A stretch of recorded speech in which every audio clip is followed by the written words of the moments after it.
Hello, friends and extended family. Um, Today I was having a discussion in one of the adoption groups, and it was another pro-adoption person came about. So I put up a survey, and I said, for those of you that are pro-adoption, uh, if every other adoptee had to go through hell so you could have your pleasant adoption experience, would you still support adoption?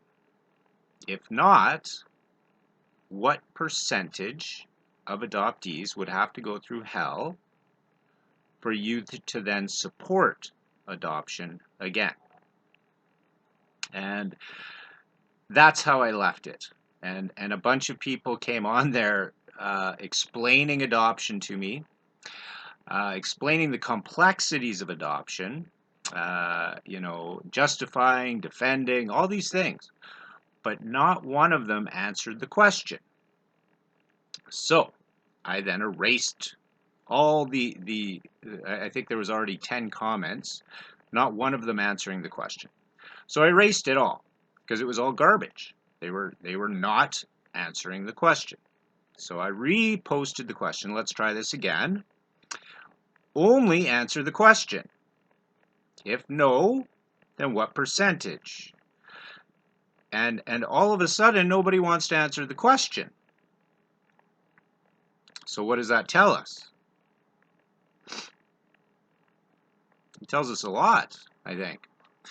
So that being said, as an adoptee who didn't have a pleasant experience, I choose to come on to here and talk about things that don't help my situation, cause me further pain, uh, put me out in a vulnerable situation, whereas egos can attack me for my views and for possibly eradicating their fairy tales.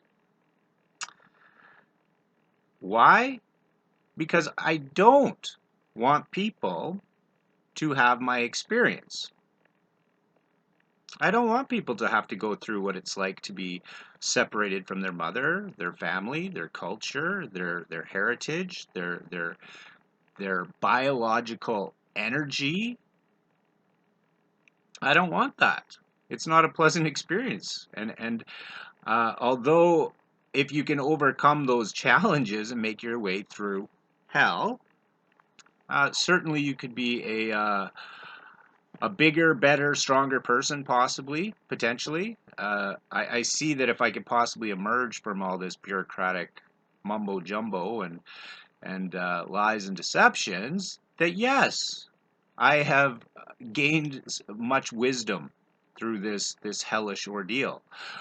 But at the same token, would I wish that onto a baby? I'm sure a lot of people in the Holocaust or in other scenarios of torturous situations throughout history have also grown. Like Solzhenitsyn or whoever wrote Gulag Archipelago. Yeah, went through hell and produced a fantastic work of art out of the hell that he went through.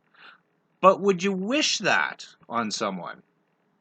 Would you support the Holocaust to create stronger, more resilient, wise people?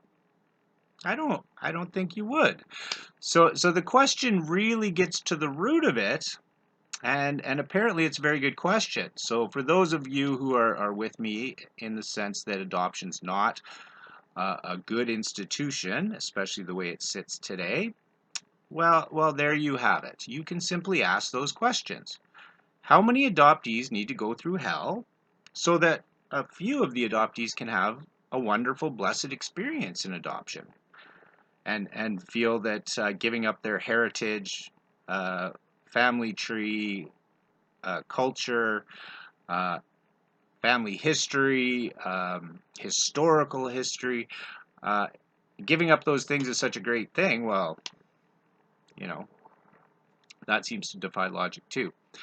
So anyways, I thought that was a good exercise, and I gave myself a little pat on the back in breaking it down to the essence and asking the hard questions. How many people do you need to condemn for your situation to be good? Because that's what it is.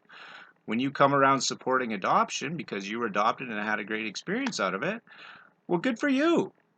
Fantastic. Can you guarantee that experience to the people that had horrible experiences? Can you give it back to them? Can you change their horrible experience into a good one because you had a good one? No? Well, then shut up. That's it.